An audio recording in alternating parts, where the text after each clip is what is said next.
କିଛି ଲୋକ ଏମିତି ଅଛନ୍ତି ଯେଉଁମାନେ କାମରେ ଏତେ ହଜି ଯାଆନ୍ତି ଯେ କାମ ସହିତ ତାଙ୍କ ପରିଚୟ ହୋଇଯାଏ। ମାନେ ଯଦି ତମେ କାମର କଥା କହିବ ଇଏ ଲୋକର ନାଁ ଆସିବ। ଶିଳ୍ପକାର ବିଶୁ ମହାରଣା, ହଁ କାରିଗର ବିଶୁ ମହାରଣା, ଏମିତି ମାନେ କାମ ସହିତ ପୁରା କନେକ୍ଟେଡ୍।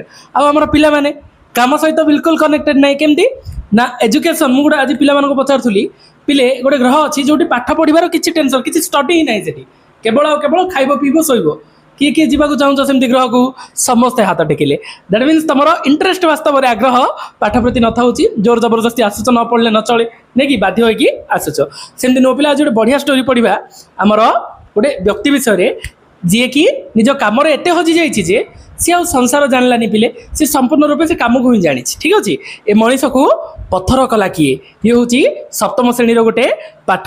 ଦେଖ ପିଲେ, ଧ୍ୟାନମଗ୍ନ ଋଷି ପରି କେତେ ଯୁଗରୁ ସେ ପାହାଡ଼ଟା ଠିଆ ହେଇଛି, ତାର ଇତିହାସ କେହି ଜାଣନ୍ତି ନାହିଁ।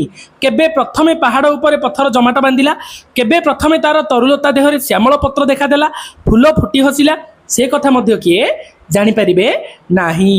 ସେ ଭିତରେ ବଣଜନ୍ତୁ ବସା ବାନ୍ଧି ରହିଲେ, ପକ୍ଷୀ ଗୀତ ଗାଇଲେ, ବର୍ଷା ତାର କ'ଣ କଲା? କପାଳ ଧୋଇଦେଲା। ସୂର୍ଯ୍ୟ ଚନ୍ଦ୍ର ତାରା କେତେବେଳେ କେତେ ବେଶ ତାକୁ ପିନ୍ଧାଇ ଦେଲେ, ସେ କଥା କିଏ ଜଣା ନାହିଁ ପିଲେ। ଇଏ ପ୍ରାକୃତିକ ଗୋଟେ ନେଚର, ପ୍ରକୃତିର ପାହାଡ଼ଟା ଅନାଦି କାଳରୁ ଠିଆ ହେଇଛି ବୋଲି ରାଇଟର କହୁଛନ୍ତି। ଏଇ ହେଉଛି ମଧୁପୁରଗଡ଼ ପାହାଡ଼ର ଅତି ଗୋପନୀୟ କଥା। ଏ କଥା କେହି ଜାଣନ୍ତି ନାହିଁ କି କେହି ଜାଣିପାରିବେ ମଧ୍ୟ ନାହିଁ। ଅନାଦି କାଳରୁ ପାହାଡ଼ର ସୃଷ୍ଟି ପିଲେ ନାଇଁ କି, ଏହାପରେ ଯାହା ଘଟିଲା ତାହା ହିଁ କୁହାଯାଉଛି। ପାହାଡ଼ ତଳି ଜଙ୍ଗଲ, ଦିଗ ଦିଗନ୍ତ ଧରି ତାର ସୀମା କେତେ ଦୂର ପର୍ଯ୍ୟନ୍ତ ବ୍ୟାପି ରହିଛି ତାହା ମଧ୍ୟ କିଏ ଜାଣନ୍ତି ନାହିଁ। ସୃଷ୍ଟି ଆଦ୍ୟରୁ କେବେଠାରୁ ସେଠାରେ ମାନବର ପାଦ ପଡ଼ିଥିଲା କେଜାଣି, ମାତ୍ର ହଠାତ୍ ଦିନେ ତମକ ବଜାଇ କେତେ ଜଣ ଲୋକ ଆସି ପାହାଡ଼ ତଳଟାକୁ ମାପି ଦେଇ ଗଲେ। ଟମକ ବଜେଇ ଚହଳ ପକେଇକି ଆସିଲେ ପିଲେ ରାଜାଙ୍କର ଲୋକମାନେ। ସେ କଥା ହିଁ ରାଇଟର କହୁଛନ୍ତି। କ'ଣ ନା, ବଣଜନ୍ତୁ ଚମକି ଉଠିଲେ, ଗଛପତ୍ର ପବନରେ ଢଳି ଢଳି କି ଅବ୍ୟକ୍ତ ଭାଷାରେ କୁହାକୁହି ହେଲେ, ଏହି ରାଜ୍ୟରେ ପୁଣି ଏ କ'ଣ? ଗଛପତ୍ର ମାନେ ରାଇଟର କହୁଛନ୍ତି ଯେ ବାସ୍ତବରେ ଯେଉଁ ଜିନିଷ ବର୍ତ୍ତମାନ ଘଟିଲା, ଷ୍ଟାର୍ଟ ହେଲା, ସିଏ ଏ ଯେଉଁ ଜୀବଜନ୍ତୁ, ଗଛପତ୍ର, ପାହାଡ଼ ସମସ୍ତଙ୍କୁ ବ୍ୟଥିତ କରିଛି। ଠିକ୍ ଅଛି, ରାଇଟରଙ୍କର ରାଇଟିଂରେ ଏହା ହିଁ ଦେଖାଯାଉଛି। କିଛି ଦିନ ଗଲା, ଦେଖୁ ଦେଖୁ ମୁକ ଜଡ଼ ତରୁଲତା ଗୁଡ଼ିକ କାଠୁରିଆର ପ୍ରଚଣ୍ଡ କୁଠାର ଘାତରେ ବଣଭୂଇଁକୁ ଭୀତସ୍ତ୍ରତ କରିଦେଇ ଗୋଟିକ ପରେ ଗୋଟିଏ କ'ଣ ହେଲେ? ପଡ଼ିଚାଲିଲେ ପିଲେ। ଅଳ୍ପ କେତେ ଦିନ ଭିତରେ ପାହାଡ଼ର ତଳର ଭୀଷଣ ଦୁର୍ଭେଦ୍ୟ ଜଙ୍ଗଲ, ଯୋଉଟା ଭେଦ କରାଯାଇପାରେ, ଘଞ୍ଚ ଜଙ୍ଗଲ କ'ଣ ହେଲା ପିଲେ? ପ୍ରାନ୍ତରରେ ପରିଣତ ହେଲା, ପଡ଼ିଆରେ ପରିଣତ ହୋଇଗଲା। ବନ ରାଜ୍ୟରେ ହାହାକାର ପଡ଼ିଲା। କ'ଣ? ମାନବର ଅତ୍ୟାଚାର।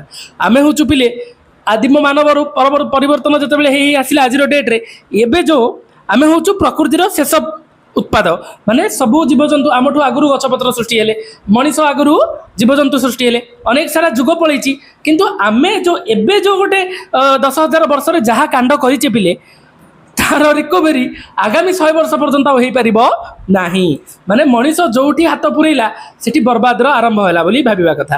ତମେ ଦେଖ, ଅଙ୍ଗାରକାମ୍ଳର ଗ୍ରାଫ ଦେଖ, ପରିବେଶ ପ୍ରଦୂଷଣର ଗ୍ରାଫ ଦେଖ, ଜଳ ପ୍ରଦୂଷଣ ଦେଖ, ନଏଜ୍ ପଲ୍ୟୁସନ ଦେଖ, ଯାହା ବି ଦେଖ, ମଣିଷର ହାତ ପଶିଛି ମାନେ ସିଏ ବର୍ବାଦ। ସେ ମାନେ ତମେ ଯଦି ଦେଖିବ ଗ୍ରାଫକୁ, ଏମିତି ହେଇ ଆସୁଥିବ କାର୍ବନ ଡେଭଲପମେଣ୍ଟଟା ଧୀରେ ଧୀରେ ହେଉଥିବ।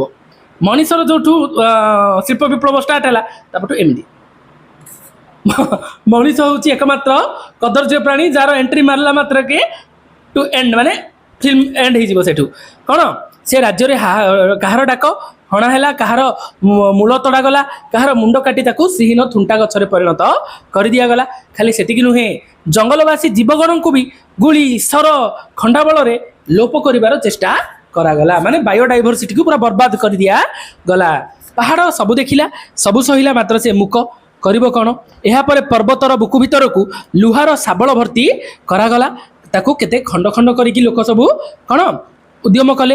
ଗୋଟା ଗୋଟା ପଥର, ଶଗଡ଼ ଗଡ଼ ରଙ୍ଗ ମାଟି, ଆଉ କେତେ ମାଟି ଧୂଳି ଦିନକୁ ଦିନ ପାହାଡ଼ ତଳି ଅଞ୍ଚଳ ବୁହା ହୋଇ ଆସିଲା। ଖାଲି ହେଇଗଲା ପାହାଡ଼ ମଧ୍ୟ। ସବୁଆଡ଼େ ରାଷ୍ଟ୍ର ହେଲା, ନଅର ତୋଳା ହେବ। କ'ଣ?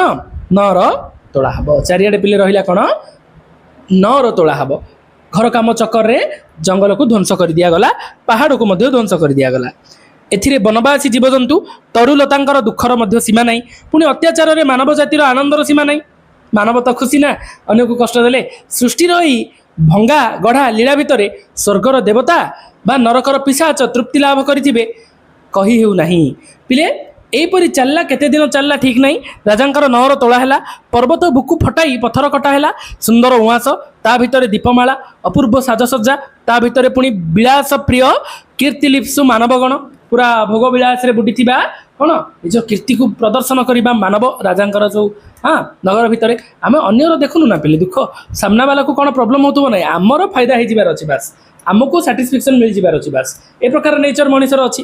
ସେଥିପାଇଁ କ'ଣ ଆନନ୍ଦ ଉତ୍ସବ କେତେ ବାଇଦ ବାଜଣା, ମର୍ତ୍ତ୍ୟରୁ ମରୁଭୂମିରେ ସ୍ୱର୍ଗର ଅମରାବତୀର ଛାୟା ପଡ଼ିଲା, ଦେବତାମାନଙ୍କର ଛାଇ ପଡ଼ିଲା ଭଳିଆ ପଡ଼ିଲା ପିଲେ।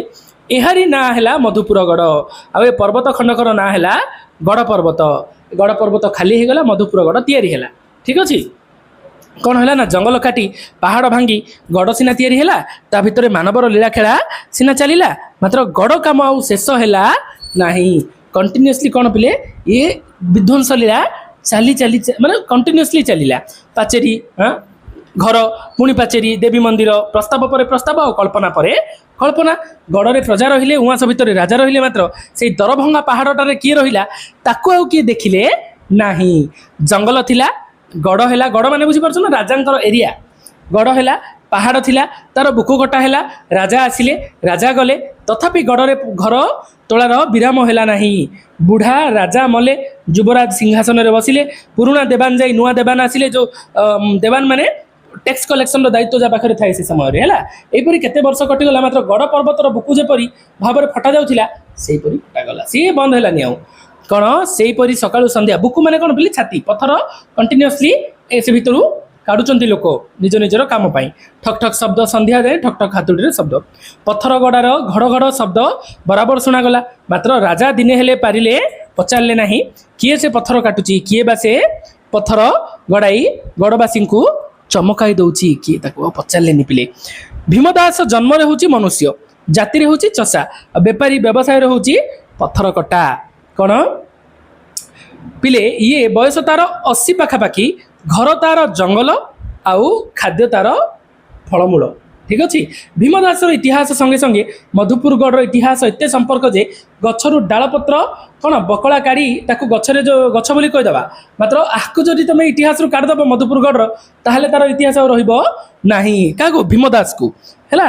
କ'ଣ ଯେଉଁଦିନ ଜଙ୍ଗଲ ଭିତରେ ବନ୍ୟଜନ୍ତୁଙ୍କୁ ଭିତସ୍ତ୍ରତ କରି ଯେଉଁ ଟମକ ବାଜିଥିଲା, ସେଦିନ ଇଏ ସେ ଯେଉଁ ବଜେଇବା ପାଇଁ ବାଡ଼ି ଇଏ ଦେଇଥିଲା ପିଲେ। ଯେଉଁ ବାଡ଼ି ଏମିତି ବଜେଇକି ଆସନ୍ତି ନା, ପ୍ରହସନ ଆସେ କେମିତି, ପଟୁଆର ପାଟ ପଟୁଆର ଆସେ, ବାଜା ବାଜିକି ସେ ବାଜାର ଯେଉଁ ବାଡ଼ିଟା ୟୁଜ୍ ହୁଏ, ସେ ବାଡ଼ି ଇଏ ପ୍ରଥମେ ବଢ଼େଇଥିଲା ସେ ଯେଉଁ ଆମର ସୈନ୍ୟମାନଙ୍କ ହାତକୁ ରାଜାଙ୍କର। ଭୀମଦାସର ପ୍ରଥମ ଚୋଟ ଗଛ ଦେହରେ ବାଜିଥିଲା, ତାପରେ ପ୍ରଥମ ପଥର ଖଣ୍ଡ ସେ ତାଡ଼ିଥିଲା। ମଧୁପୁର ଗଡ଼ର ପର୍ବତର ଅନ୍ଧାରିଆ ଗହ୍ୱର ଭିତରେ ପ୍ରଥମେ ମାନବର ସ୍ୱର ୟାର ଶୁଭିଥିଲା, ବିକଜ ଇଏ ଗୀତ ଗାଇଥିଲା ପିଲେ। ସେଠାରେ ପ୍ରଥମେ ହସିଥିଲା, ସେଠାରେ ପ୍ରଥମେ ଗୀତ ବୋଲିଥିଲା। ତାକୁ ସେଠାରେ ମାନବ କୁହାଯାଇପାରେ, ପଥର କୁହାଯାଇପାରେ, ଆଉ କ'ଣ ତରୁଲତା କୁହାଯାଇପାରେ, ଏପରିକି ପର୍ବତ ଭିତରେ ସେ ଏକ ପର୍ବତ ବୋଲି ମଧ୍ୟ କୁହାଯାଇପାରେ। କାହିଁକି ତା ପରଦିନଠୁ ସିଏ ଆଉ ପଛକୁ ଫେରିନି, କଣ୍ଟିନ୍ୟୁଅସଲି ଅନବରତ ତା କାମରେ ସିଏ ଏଙ୍ଗେଜ୍ ହେଇଛି ପିଲେ। ରାଜପୁରୀ, ଦେବ ମନ୍ଦିର, ନଅର, ଉଆସ, ବିହାର, ଉଦ୍ୟାନ, କୌଣସି ଜାଗାରେ ଏମିତି ଗୋଟେ ପଥର ନାହିଁ ଯେଉଁଟା ଆର ହାତରୁ ଆସିନଥିବ। ମାନେ ଇଏ ଏକମାତ୍ର ପଥର ବେପାରୀ ଥିଲା ସେ। ବର୍ଷା ଖରା ସବୁ ଶୀତ ସବୁ ଭୋଗ କରି ସିଏ କେବଳ କ'ଣ ଉଆସରେ ପରିଣତ କରିଛି ସବୁକୁ। ଅକର୍ମଶିଳାକୁ ଅଭିନବ ବେଶରେ ସଜାଇ ପାରିଛି। ଆଉ ସେ କ'ଣ ନ କରିଛି ବୋଲି ରାଇଟର କହୁଛନ୍ତି। ଏ ଦୀର୍ଘ 60 ବର୍ଷ ଭିତରେ କେତେ ଲୋକ ମଧୁପୁର ଗଡ଼ରେ ଜନ୍ମ ହେଲେ, କେତେ ପୁଣି ଜନ୍ମ ଜରା ବ୍ୟାଧି ସୀମା ପାର ହୋଇଗଲେ, କେତେ ପୁଣି ବିଳାସ ବିହାରରେ ଲୋକଲୋଚନକୁ ଚମକାଇ ଦେଇ କୁଆଡ଼େ ଉଭେଇ ଗଲେ। ପିଲେ ଆମର କ'ଣ ଏ ସଂସାର ହେଉଛି ଗୋଟେ ରଙ୍ଗମଞ୍ଚ, ସର୍ବେ ନିଜ ନିଜ ଅଭିନୟ ସାରି ବାହୁଡ଼ିବେ କାଳ ବଳେ। କ'ଣ ପାଇଁ କୁହାହେଉଛି? ଯିଏ ଯେତେ ଦିନର ଆକ୍ଟିଂ କରିବା କଥା, ଭାଇର ଆକ୍ଟିଂ, ପୁଅର ଆକ୍ଟିଂ, ସ୍ତ୍ରୀର ଆକ୍ଟିଂ, ସ୍ୱାମୀର ଆକ୍ଟିଂ, ସବୁ ଆକ୍ସନ୍ ସରିଗଲା ପରେ ଯେମିତି ଅପେରା ପାର୍ଟି ବେଡ଼ିଂ ପତ୍ର ଧରିକି ପଳାନ୍ତି, ସେମିତି ଆମେ ବେଡ଼ିଂ ପତ୍ର ଧରିକି ଯିବାକୁ ମଧ୍ୟ ସବୁ ଛାଡ଼ିକି ଯିବା ପିଲେ, ନାଇଁ କି? ସେଥିପାଇଁ ଅଳ୍ପ ଦିନର ଅତିଥି ଆମେ ସବୁ। କେତେ ପୁଣି ଦୁଆରେ ଦୁଆରେ ଭିକ ମାଗି ଅନ୍ଧାର ରାତିରେ ବାଟ ନ ପାଇ ହାହାକାରରେ, ଅନାହାରରେ, ଅବିଚାରରେ ଏ ବିଶ୍ୱଜଗତରେ ସକଳ ସମ୍ବନ୍ଧ ତୁଟାଇ ଦେଇଗଲେ। କିନ୍ତୁ ଭୀମଦାସ ସେମିତି ରହିଛି। ସେ ସକାଳୁ ଉଠି ଖରାକୁ ପିଠି ଦେଖାଇ ଦେଇ ପଥର ତାଡ଼ୁଛି, ତାଡ଼ୁ ତାଡ଼ୁ ବେଳ ମଧ୍ୟ ବୁଡ଼ି ଯାଉଛି।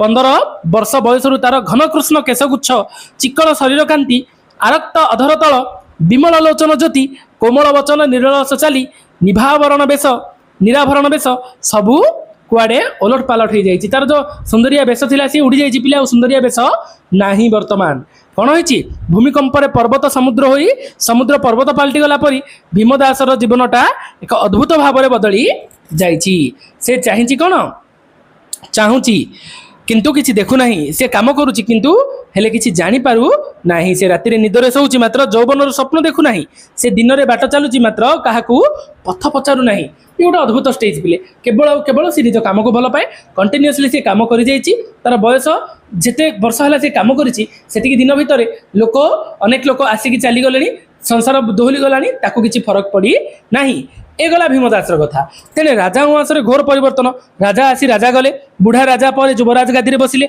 सेठारे मध्य परिवर्तन सीमा स्थिर रहिलानी एते घन घन परिवर्तन भितर दिने हेले कई पत्थर कोरडवासी भीमदास कथा मन पकई नाहांती जा हातर पत्थर रे एते सुंदर महल सृष्टि होइछि ताकू किए मन पकई नाहांती पिले कौन दिने पत्थर ठक ठक शब्द रे उंस भितर चमक पशिला राजा पहुड़ रे व्याघात है राजा शोइछन डिस्टर्ब है संगे संगे आदेश देले ए ठक ठक शब्द बंद कराओ बोली किंतु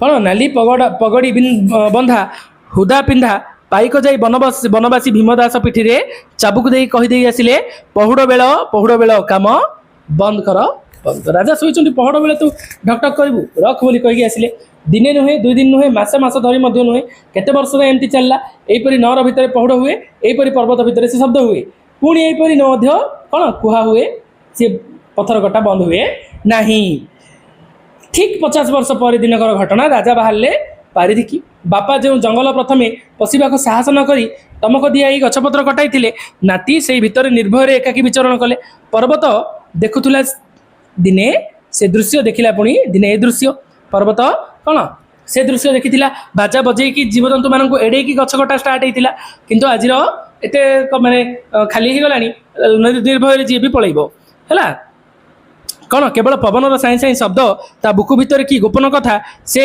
संचार रे शुणाई देउथुला नहीं कि सेते बेले को भीमदास किछि बाकी रखी नहीं आउ एका हाथ में पर्वतर देहटा जाक गात कर पकई गात पर गात गुहा पर गुहा कुंज पर कुंज पार हो राजा कौन खोजबारे लगिले क्षुद्र पक्षीटीए सुधा आखिरे पड़ा नहीं केवल दूर से शुभिला कौन ठक ठक ठक 3टा शब्द पिले राजा से शब्द लक्ष्य जाई ठाई देखिले गोटे पत्थर गदा पाखे 80 वर्षर अस्थि चर्मर गोटे गदा रहा भाया हाड़ गोड़र चमड़ा लगी गोटे गदा एमती एत तार एज है पिले कौन भीमदास भीमकर्ता वृकोदर परी पत्थर बुकु फटाइबारे लगी भीम महाभारतर तांको भलिया कौन फटाइबारे लगी पिले पत्थर राजा ता पछरे ठिया हेले से बुली चाहिला नहीं कड़ बुली पाद शब्द कले टिके हेले से हलचल हेलानी पिले आगरे आसी ठिया हेले मुंड सुधा से टेकिला नहीं शेष राजा पचारे राजा को ए प्रकार इग्नोर कला से शुणुच भीमदास मुह टेकिला कौन करुच से कहला पत्थर काटुची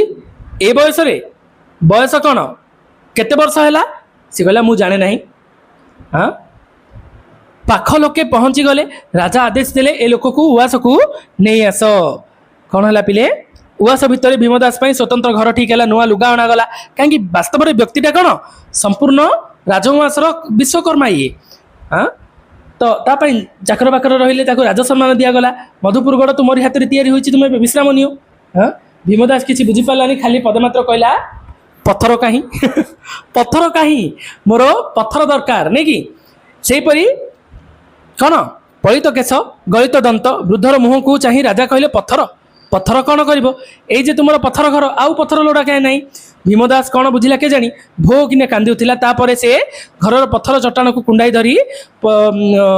धरिला परी पड़ी जाई कहला पत्थर पत्थर मो पत्थर बेले पिले से हजि जाइछि काम बिल्कुल नहीं कि तो सकालू देखागला भीमदास घरे आउ नाही राजा अबाक होई पुणी से पर्वत गुहा आड़ को चलले ए गहोर से कुंज ए तरुलत से कंदरा केते कुआड़े खोजी खोजी जाई देखिले भीमदास कौन ठाए बसी तार पथर कटा हाथियार सबू सजाड़े लगी राजा को आगरे देखी से चमकिला नहीं कि सम्मान देखिए ठिया है बोले नॉर्मल सी केते समय नीरव ठिया पर राजा मन को अतर्कित प्रश्न आसला ए मनीष को पत्थर कला किए हाँ यार हृदय बोली किसी ना पिले पर्वतर पाद तलु शिखर देश पर्यंत से एका ताल प्रतिनिधित्व हो गला किए किए किए मनीष को पत्थर कला किए बोली राइटर जिते राजा जिते पचारे पूरा चारिड़े किए किए किए इको साउंड है पिले हाँ प्रति पत्थर खंड प्रति तरुलता पत्र पुष्प प्रति धूलिकणा सत्य अबा राजा को उपहास उत्तर देले किए बोली राजा विहुल से प्रतिनिधि प्रतिध्वनि को प्रतिध्वनि बोली मन न करी से ही किए उत्तर देले किए माने से प्रतिध्वनि बोली भाविले से कहले किए उत्तर जिते ये से मनीष को पत्थर कला किए बोली पचारे किए जिते रिप्लाई आसिला माने साउंड इको होइके आसिला ये तार उत्तर देले राजा कौन मु राजा एते समय पर भीमदास राजा को कुंडाई पकाई तार से सुखिला आखि हाड़ुआ मुह को देखाई कहला राजा मो राजा जे मते पत्थर काटिबा को आदेश देइतिले से मोर राजा जीवनटा को पत्थर करने भितर से राजा को केबेले देखि नथिला परी निबिड़ भाव में जाकी धरी पुणी थरे चित्कार कला राजा राजा राजा नहीं कि पर्वत प्रतिध्वनि शेष कौन शब्द शुभिला पिले हसिबार शब्द हा हा हा शब्द शुभिला से बोध हुए राजा प्रश्नर उत्तर पर्वत कौन कला उपहास कला ये हूँ पिले कौन वास्तव में केवल डेभलपमेंटर चक्कर रे मनीष जो प्रकार अत्याचार करुच्ची पिले